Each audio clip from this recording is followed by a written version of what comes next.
The steam from the coffee barely curled above the rim of Jack's mug when she said it. "I'm done. I want a divorce." No preamble. No shaky breath. Just those 7 words, dropped like a steel anchor onto their worn oak table, the same one they'd bought at a yard sale back in '03 when they still laughed in the mornings and touched knees without thinking. Jack didn't flinch. He just blinked once, slowly, like a man adjusting to a shift in the weather. Linda, seated across from him in her crisp tin cardigan, had rehearsed this. Probably in front of the mirror in the guest bathroom. The one she'd slowly claimed over the past year, first with lotions, then with her own towel rack. Her voice was too steady, too measured. She'd come to this kitchen not to talk, but to perform. Jack could smell the script on her breath, even under the bitterness of the coffee she didn't usually drink. He reached for the sugar jar without looking up. Stirred once, then twice. Let the silence expand just enough to make her shoulders shift in discomfort. "All right," he said finally. "Let's do it." Linda blinked. He sipped his coffee. The mug clinked gently as he set it down. For a second, just a flicker, her bottom lip twitched like it wanted to argue. But she hadn't prepared for this version of him. She'd packed for war, but he handed her peace. Weaponless. Indifferent. She had no map for this terrain. "I'll have the papers sent," she added, trying to regain altitude. Jack nodded. "I figured," he said. "You're efficient." Her eyes narrowed a fraction, unsure if that was a compliment or a cut. In truth, it was both. She slid a manila envelope across the table like a blackjack dealer laying down a final hand. The edges were sharp, pristine. He didn't touch it. "There's a list," she said. "Assets, accounts, who gets what. I've kept it fair." Jack glanced at the envelope, then back at her. She was already pushing back her chair, standing a little too fast, as if rushing the moment would make it sting less. "You're calm," she said finally. It wasn't admiration. It was confusion. He shrugged, leaning back. "What's the point in shouting over something you rehearsed?"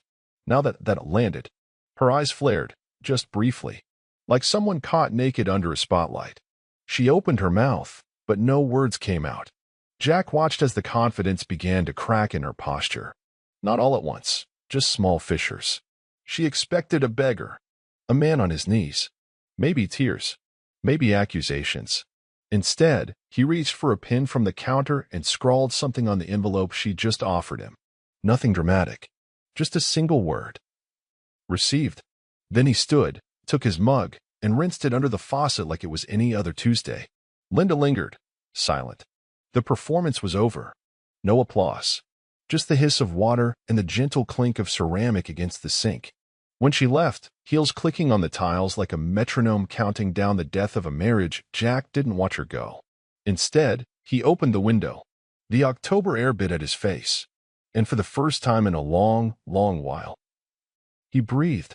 He didn't even argue, Linda told them, swirling her Chardonnay like it was part of the act. It was Thursday night, book club night, but nobody had cracked open the copy of The Nightingale. The hardcover sat untouched in the center of the coffee table, just another prop in her carefully curated scene. They were seated in Marianne's sunroom, the kind with the overcushioned chairs and that lemon verbena candle always burning. 5 women, mid-60s, upper middle class, aging like Pinterest boards, controlled, pastel, performative. Linda reclined with practiced ease, angling her body just right to catch the soft light. He just nodded, she continued, said, "Let's do it," and went back to drinking his coffee like I'd asked him to pick up milk. There was laughter, a few gasps. One of them, Tracy, the one with 3 ex-husbands, clapped like it was a punchline. "You broke him," she said. Linda smiled, but it didn't quite reach her eyes. "He's been stuck in neutral for a decade. I just released the parking brake. And that should have been the end of it, the final victory lap. Except, it didn't land the way she expected. A few days later, while buying wine at the co-op, Linda caught the cashier whispering something to another employee just after she paid. Both of them glanced her way, quickly, then guiltily. On Wednesday, she ran into Margaret Hines outside the post office. Margaret, who never liked Jack, who once called him the human wrench, smiled a little too softly and said, "Heard Jack's been going to the gym again." "That's great. Change is good." "The gym?" Jack hated treadmills. Used to say if he wanted to run in place, he'd stay married. And then there was Betty from church, the one who couldn't keep secrets if you stapled them to her gums. Betty leaned in after choir practice and said, with a conspiratorial smirk, "Saw Jack at Tino's steakhouse the other night. Was that your niece he was with?" She looked way too young for him. A giggle. Or maybe just young enough. Linda laughed. Loudly. Too loudly. "Must be a misunderstanding," she replied, brushing lint from her coat that didn't exist. But something in her stomach twisted. Tino's? That wasn't a grab-a-bite kind of place. That was where anniversaries happened. Proposals. Celebrations. The next morning, while walking her poodle down Main, she passed the window of Turner's Men's Outfitters and stopped. There in the display, a camel-colored jacket. Familiar. Tailored. The kind Jack used to sneer at as a wallet suck for suckers. But she'd know that broad-shouldered frame anywhere. Jack, reflected in the glass. Talking to the owner, smiling. Smiling. When was the last time he smiled like that? At her? That afternoon, book club met again. Linda arrived first, poured the wine herself. When the others filtered in, she was already mid-sentence. So, Jack's reinventing himself now.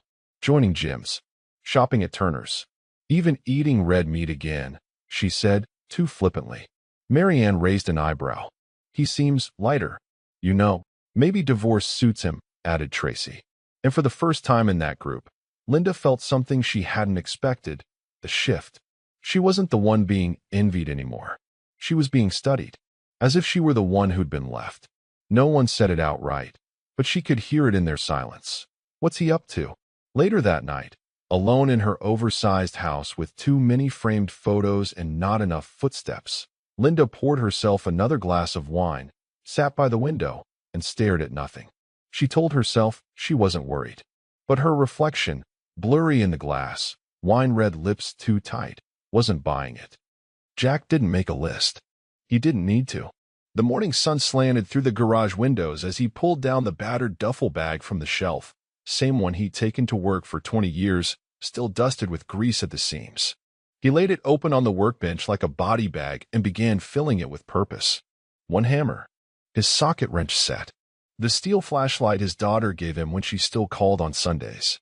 A faded flannel shirt that still smelled like cedar and motor oil. For framed photos, 2 of his kids, one of his late golden retriever, and the last of his father standing beside the Dodge he rebuilt from scratch. That was it. No books.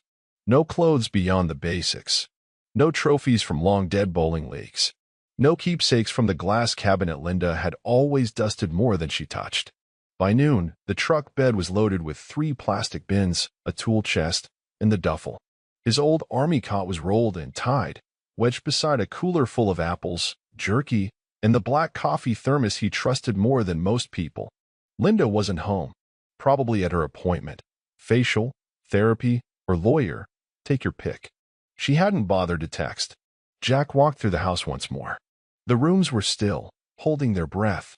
He moved like a ghost, past the couch she never let him lie on, past the hallway where the family photos used to hang before she updated the aesthetic. He stopped at the threshold of their bedroom but didn't step inside. Instead, he turned left, into what had been his workshop until Linda had converted it into a reading space she never read in. The built-in shelves were still bare. Her minimalist fantasy had succeeded in wiping out everything but its own hollowness. He chuckled to himself, soft and dry. In the kitchen, he scrubbed his mug, dried it with the dish towel, and left it on the rack. No note. No scene. Just one small thing, a post-it on the fridge with his forwarding P.O. box. For tax forms, it read. At 3:42 p.m., the truck rolled down the gravel drive. No neighbors watched. No dog barked. He didn't look back. Linda returned at 5:10. She opened the front door and stood frozen in the foyer. The air inside the house felt lighter. The silence wasn't just quiet, it was complete. She walked from room to room. Nothing was broken. Nothing disturbed. The closet? His half was empty. The dresser? Every drawer opened clean. In the garage, she found only her car. The nails in the wall where his tools used to hang were bare, but not jagged. He'd even patched the holes. And that was what struck her most. Not the fact that he was gone, but that he'd left perfectly. No rage. No damage. No, how dare you, or you'll regret this. Just Nothing. No emotional fingerprints for her to trace. No messages to dissect. No dust trail of grief she could pretend was hers to sweep up. She stood alone in their bedroom, staring at the nightstand where his reading glasses used to sit. All gone. He hadn't fought. Hadn't cried. Hadn't stumbled. He'd exited like a man who had already been gone for years. And that terrified her more than any screaming match could have. Because in his silence, she heard finality. And in that finality, she realized she had no power left to take. It started with a whisper in the frozen foods aisle. Linda had been comparing labels on organic peas, mostly for show, when Martha Griggs, the neighbor 2 blocks over with the always too red lipstick and a tongue sharper than any snow shovel in Idaho, sidled up beside her. "I saw Jack last night," Martha said, voice pitched just low enough to masquerade as casual. Linda didn't look up from the bag in her hand. "Oh, at Tino's. Friday night crowd."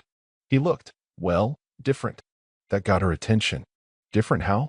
Linda asked, sharper than she meant to. Martha smiled like she'd just been dealt a royal flush. "You'll see." And then she walked off, leaving the freezer door hanging open behind her like a dropped invitation. Back home, Linda couldn't help herself. She logged onto X, not to stalk. Of course, just to browse. The town's community board was always buzzing with useless drama. Lost dogs, bake sales, someone complaining about the pothole on Elm. But then she saw it. Buried in a thread about unexpected sightings in Boise, under a post captioned "Spotted at Tino's Friday night," was a granny photo. 2 figures. Candlelight. Booth near the window. Jack. Smiling. Not the polite, forced smile he used at dinner parties, but a real one, the kind that reached his eyes. And across from him, a woman. Mid to late 50s, maybe. Silver blonde hair pulled back in a no-nonsense ponytail. Leather jacket draped over the chair. She had one hand around a tumbler of bourbon and the other casually resting on the table, close to his. Linda zoomed in until the pixels bled. The woman was laughing. Jack was leaning in. Poised, that was the word. Effortlessly put together, not overdone. Not local. Definitely not from Boise. The comments spiraled beneath the image. "Glad to see Jack out and about. He looks good. Wait, is that Claire? Retired Air Force? No way. That woman used to fly Black Hawks." Linda closed the laptop too fast, the screen thunking shut like a slammed door. Claire. She didn't know her. Not directly, but she knew of her. A few years younger. Rumored to have bought a plot of land out near the Snake River. Divorced, no kids, traveled a lot. The kind of woman who said things like, "I don't do drama," and actually meant it. The kind of woman Jack never would have approached during their marriage. Or so she thought. The next morning, Linda ran into Mary Ann at the florist. Another coincidence that wasn't. "I heard Jack's dating again," Mary Ann said, not even pretending it was gossip. "Saw a photo. Honestly? He looks 10 years younger." Linda forced a smile. "Maybe she's a cousin." Mary Ann laughed. "Cousins don't sit like that." That night, Linda lay awake in the king-sized bed she used to complain was too cramped when Jack was beside her. The sheets were cold, but she refused to pull the quilt up. She told herself she didn't care. But when she reached for her phone at 2:47 a.m., scrolling back to that blurry photo, zooming in again on his smile, she felt something burn beneath her ribs. It wasn't love. It was possession, slowly unraveling. And jealousy, bitter and metallic, bloomed quietly in her mouth like blood from a bitten tongue. The cabin wasn't listed on Zillow. Jack had found it the old-fashioned way, through a friend of a friend, a hunting buddy who'd been looking to offload the place before winter. No bidding war, no fuss, no inspection team clomping through with clipboards. Just a handshake, a decent price, and the sound of the Snake River humming below the bluff. It wasn't huge. 2 bedrooms, 1 bath, but the layout felt like a declaration. Cedar walls that smelled like the forest even after years of fires. A black cast-iron stove tucked into a stone hearth. A front porch that faced west, catching every burnt orange sunset like it had been positioned by God himself for late-life epiphanies. By the end of week 1, Jack had stripped away every trace of his old life. No more coastal artwork Linda had ordered off catalogs. No artificial ferns. No live, laugh, love signs in distressed wood. In their place, framed maps of places he'd never had the time to visit. His rebuilt fly-reel collection hung like artwork above the coat rack. The old bookshelf now held dog-eared westerns, a battered guide to native birds, and a single photo, Jack, age 12, standing beside a trout nearly as long as his arm. And Claire. Claire didn't move in. She didn't need to. She arrived, like she belonged to the space before he even did. She carried no emotional baggage, just a leather overnight bag, and an ease that made Jack forget there'd been anything before her. They didn't talk about their pasts much, not because they were hiding, but because neither of them needed the mirror. She spoke in stories, not complaints. She had this way of pouring bourbon that felt like a ceremony, and her laughter, low, raspy, real, rolled through the cabin like a second fire warming the place. She didn't ask permission to change the music when she cooked. She didn't try to feng shui the furniture. She didn't need to make the space hers, because she respected that it already was his.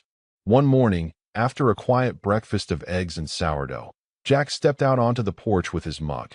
Claire followed, barefoot, hair still wet from the shower, and stood beside him. No words, just the river, and the sound of wind through pine. Jack looked over and caught her watching the horizon with the same expression he had when he'd first unlocked the front door to this place, like someone who'd finally stepped into their real life. Across town, Linda stood in her walk-in closet, surrounded by designer coats and too many pairs of boots that had never touched dirt. The window overlooked her manicured garden, currently suffocating under frost. She had just seen a new photo on X, Jack and Claire on the porch. Matching mugs. A trout strung up between them, caught that morning. Claire's arms slung over his shoulder, eyes squinting from the sun, laughing like she'd never known the weight of pretense. The caption read, "New traditions. Better mornings." Linda stared at the screen longer than she meant to. Her own reflection ghosted in the glass, lined, lacquered, and a little too sharp. She used to be the standard, the one other wives compared themselves to. Now, she felt like a Polaroid from a drawer no one opened anymore. Outdated, overlit, forgotten. The woman Jack used to need no longer existed. And the man he'd become? She wouldn't have recognized him even if he'd walked right past her in a crowded room. The text wasn't impulsive. Linda crafted it with precision, rewrote it twice, deleted the third version, poured a second glass of Merlot, paste, came back, and finally, after 27 minutes of mental gymnastics, typed the 4 words she thought would reset the board. "We need to talk." She hit send, then stared at the screen like it might flinch. It didn't. 3 dots appeared immediately. He's typing. A twinge of satisfaction bloomed in her chest. She pictured him pausing over the keys, heart racing, maybe even regretting his silence, finally realizing the door was creaking open for something closure, reconciliation, just the tiniest shift back into her orbit. Then his reply landed. "About?" That was it. 2 syllables. Clinical. Clean. A verbal latex glove. Linda blinked. Waited. No follow-up. No. Are you okay? No. Let's meet. No request for a time, place, or explanation. Just a verbal shrug wrapped in disinterest. She reread it 5 times. Scrolled up the thread. The last time they had texted was nearly a month ago, a generic, "got the paperwork" from Jack and a thumbs-up emoji from her. She hadn't realized how much that silence had grown until she tried to cut through it, and bounced right off. She typed, "I just think there are things left unsaid." Sent. 3 minutes passed. 4. Nothing. She started to write again, something guilt-laced, maybe vulnerable. "I didn't mean for things to end like that." But before she could send it, her phone lit up. "I said what I needed to say when I walked out. Didn't you?" And just like that, she was no longer in the driver's seat. She stared at the message, fingers twitching above the keyboard. He wasn't being cruel. That would have been easier. He was being distant. Cold only in the way a closed door is cold. It doesn't hate you. It just doesn't open. The silence that followed was worse than anger. Worse than tears. It was indifference, and it cut deeper than any shouted insult ever could. Linda set the phone down but didn't walk away. She sat with it in her lap, thumb hovering, mind racing. For years, she'd held the upper hand, not because Jack was weak, but because he refused to play the game. He'd been steady, predictable, safe. Now he wasn't playing at all. And without him engaged, there was no game, no win, no control. A part of her had always assumed there'd be a final reckoning. A moment where he'd crack, confess how much he missed her, how empty the house must be, how no riverfront cabin or leather-jacketed pilot could replace 22 years. But that moment wasn't coming. He wasn't even curious. He didn't ask how she was. Didn't ask why she wanted to talk. And somewhere in the hollow of her chest, Linda felt something unfamiliar spreading like black ice, not regret, but irrelevance. She used to be the gravity in his life. Now, she wasn't even a moon worth orbiting. The tires crunched over gravel as Linda's Lexus crept up the winding path. Twilight had already spilled across the sky, that deep blue hour where headlights feel too bright and everything looks sharper than it should. She hadn't told him she was coming. That was the point. If she'd asked, he might have said no. Hell, he probably would have. She told herself it was about dignity, face-to-face resolution. But the truth buzzed louder with every bend in the road. She needed to see him. Needed to feel the distance. Because texts and photos didn't carry the same weight as the moment a man looked at you and didn't flinch. The cabin appeared like a postcard, nestled between pines and framed in orange porch light. Warm. Alive.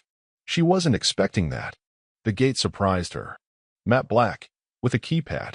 Automated. The kind that said you don't belong unless I say you do. She hesitated, then pressed the intercom button. BZZZT. A pause.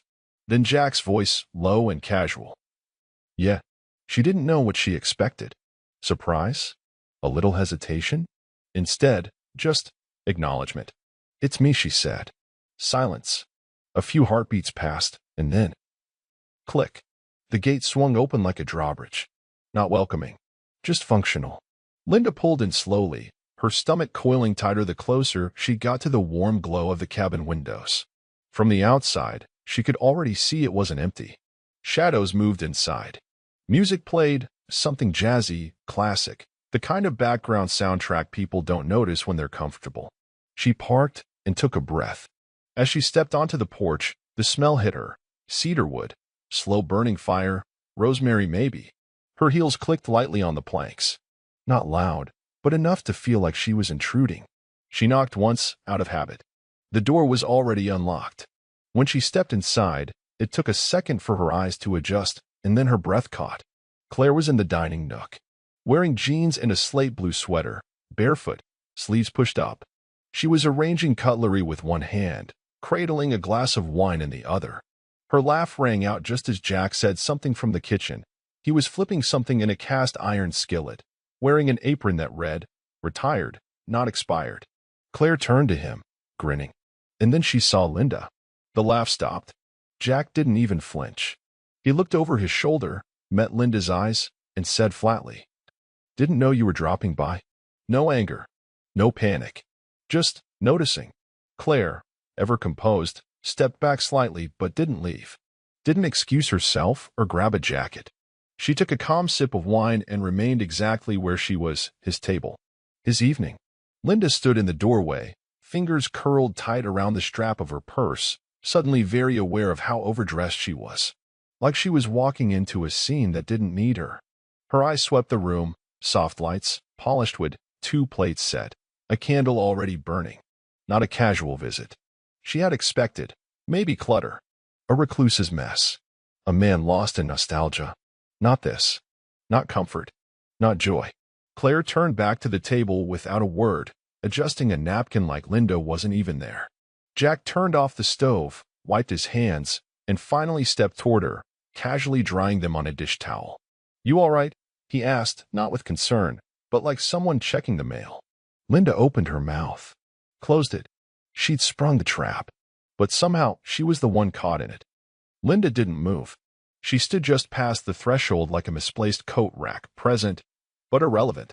The warmth of the cabin wrapped around her, mocking her tailored trench coat and heels that had no business on hardwood floors.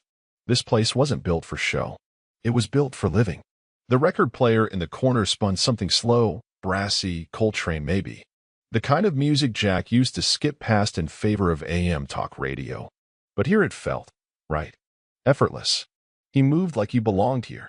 Jack took 2 low ball glasses from the hutch, real crystal, not the kitschy-etched ones Linda used to buy from catalogs, and poured bourbon with the kind of care that comes from doing something not for show, but for pleasure.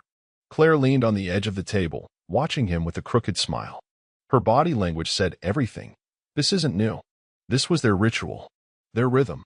Linda watched, every detail a paper cut. The candle between them flickered, casting gold light over a charcuterie board that hadn't come from a pre-cut grocery tray. Real figs, a wedge of manchego. A ramekin of olives she knew Jack never used to touch. Someone had introduced him to new things, and he'd said yes. Didn't know you were dropping by, he said again, no urgency in his tone. He didn't offer a seat. Didn't ask why she was there. Didn't stop what he was doing. Claire took the glass he handed her, the edge of her fingers brushing his with casual familiarity. She took a sip, sighed contentedly, then turned to Linda with a polite nod. Not warm. Not cold. The kind of acknowledgement you give to someone standing in line at a bank. Jack finally turned toward her, resting a hip against the counter, glass in hand. Was there something urgent? The question was a scalpel.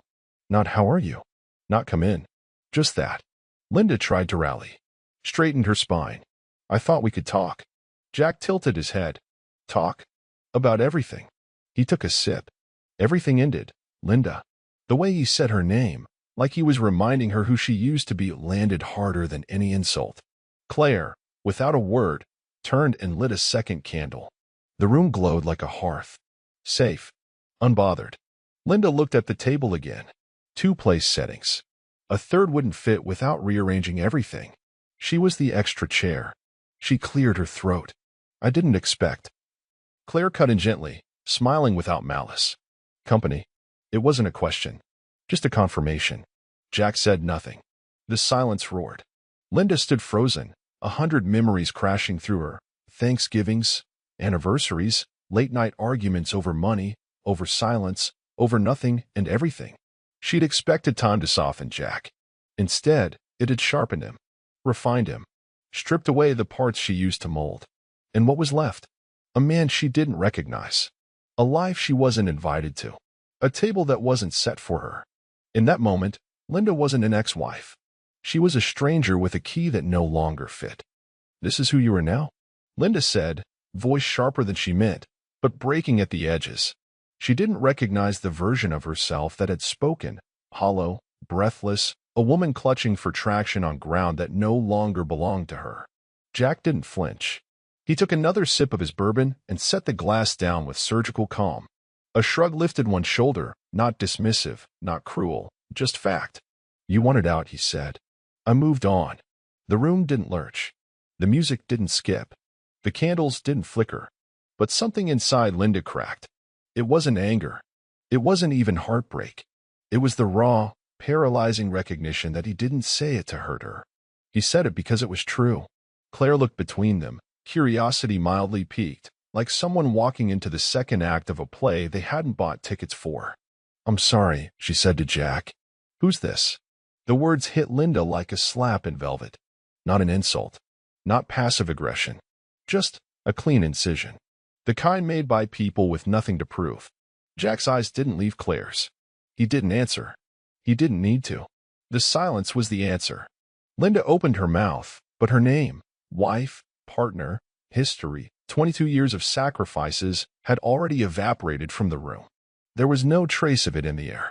No proof she'd ever mattered here. Almost she began, but couldn't finish. Claire tilted her head, not unkind, just curious. Sorry if we interrupted something, she said, gently, though the implication was clear. You're the one interrupting. Linda's hands clenched around the leather strap of her purse. She felt suddenly overdressed, like a museum relic in a cabin built for the living. She scanned the room for anything that tethered her to this man. A photo, a keepsake, a book they used to share. But Jack had been surgical with his new life. He hadn't just removed her. He had replaced the air. Jack, she tried again, reaching for that same old tone, half apology, half command. I just thought you'd. He looked at her then, calmly, as if examining a distant weather system he no longer had to prepare for. What? He asked.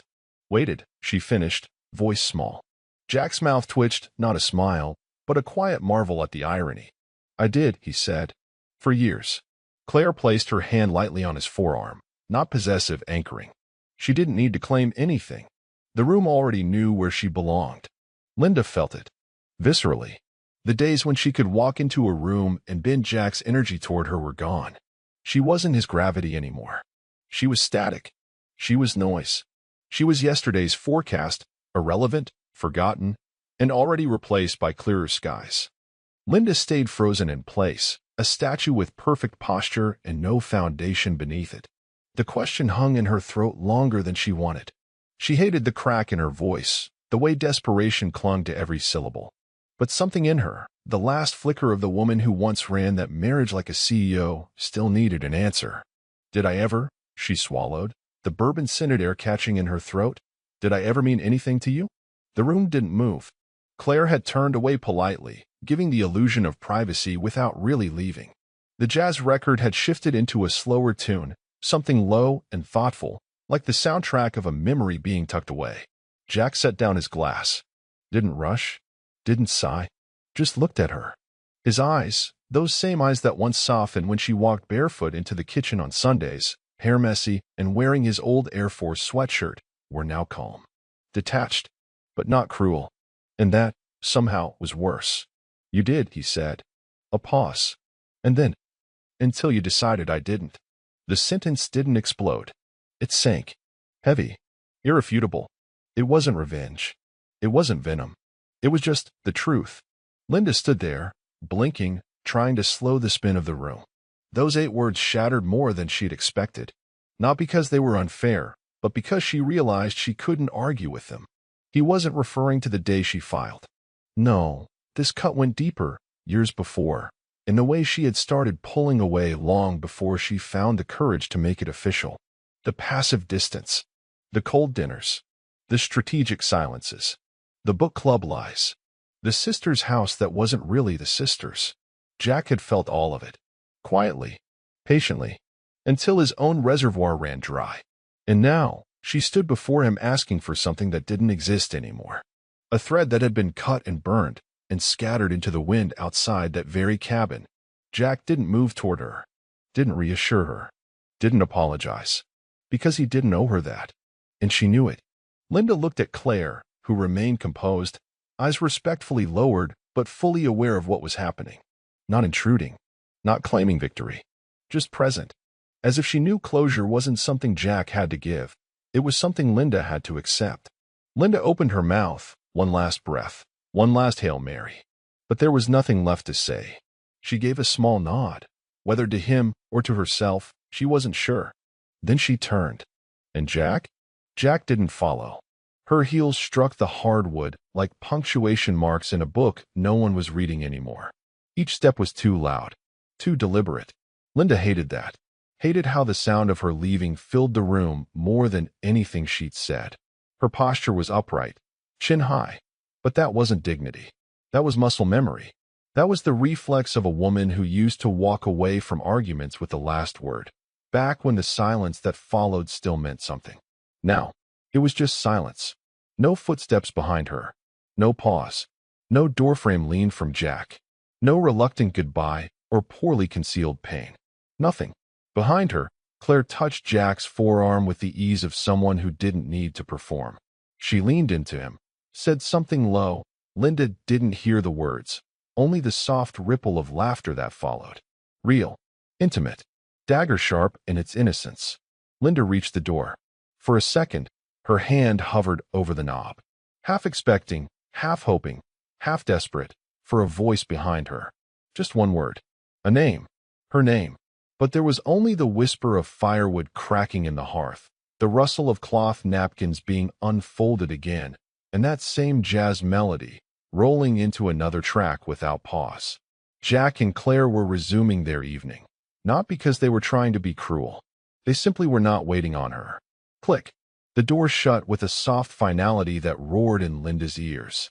She stood on the porch for a moment, her breath fogging in the cold. The lights inside the cabin glowed warm behind her, but the chill of November bit through her coat like a reminder. She didn't belong here anymore. The car door groaned when she opened it. She sat behind the wheel, hands on the steering wheel at 10 and 2, as if waiting for a signal that never came. Nothing. Not even a flick of the curtain. Not even a glance. The gravel crunched beneath her tires as she reversed down the hill, headlights carving through the dusk. And as the cabin disappeared behind the trees, so did the version of Jack she'd held onto all this time. He wasn't hers. Not in memory. Not in theory. Not in regret. He'd walked away long before she had the courage to. But now, she was the one being left behind. The house was silent. Not the kind of quiet that follows a long day or the hush before sleep. This was something else. Something Linda had only started noticing after Jack left. A stillness that filled the hallways like smoke. It clung to the baseboards, settled in the couch cushions, stretched across the bed she now lay in diagonally but never fully claimed. She didn't turn the lights on. The only glow came from her laptop screen, balanced on her knees as she sat curled on the couch in her silk robe, a glass of untouched wine sweating on the table beside her. The living room looked like a catalog spread, symmetrical pillows, matching art, the candle still burning from earlier, but it might as well have been a museum. She opened X and hovered for a moment on the search bar. Jack Thompson. Her fingers hesitated. The app filled in the rest. The profile was public. No drama, no rants, no messy texts. Just a handful of quiet posts, a trout he'd caught, a photo of the fireplace, a grainy shot of a hawk he'd spotted from the porch. But tonight there was something new. She saw it instantly. The photo showed Jack knee-deep in the Snake River, fly rod in one hand, the other arm looped loosely around Claire's waist. They weren't posing. They weren't performing. They were laughing, squinting into the sun, soaked to their thighs, eyes crinkled and full of life. Claire was holding up a net with a fish wriggling inside it. Jack's hat was askew, his mouth open mid-laugh. He looked younger. Not just younger, lighter. There was a caption beneath it. Life begins when you let go of what's already gone. Linda stared at it, not scrolling, not blinking. There were comments, friends, neighbors, even a few strangers. This made my week. You look happy, Jack. Claire's a keeper. Didn't know retirement could look this damn good. She read them all. Twice. Then she closed the laptop slowly, gently, like shutting a coffin lid. The darkness pressed in around her, thick and total. Her hand drifted toward the wine, but she didn't lift it. Just sat there, robe loose at the collar, mascara smudged faintly from earlier when she still thought she had control over how the night would end. He hadn't just walked away. He had grown. And not in spite of her absence, but because of it. She hadn't lost the man she married. She lost the man he had finally become when she stopped being the one standing in his way.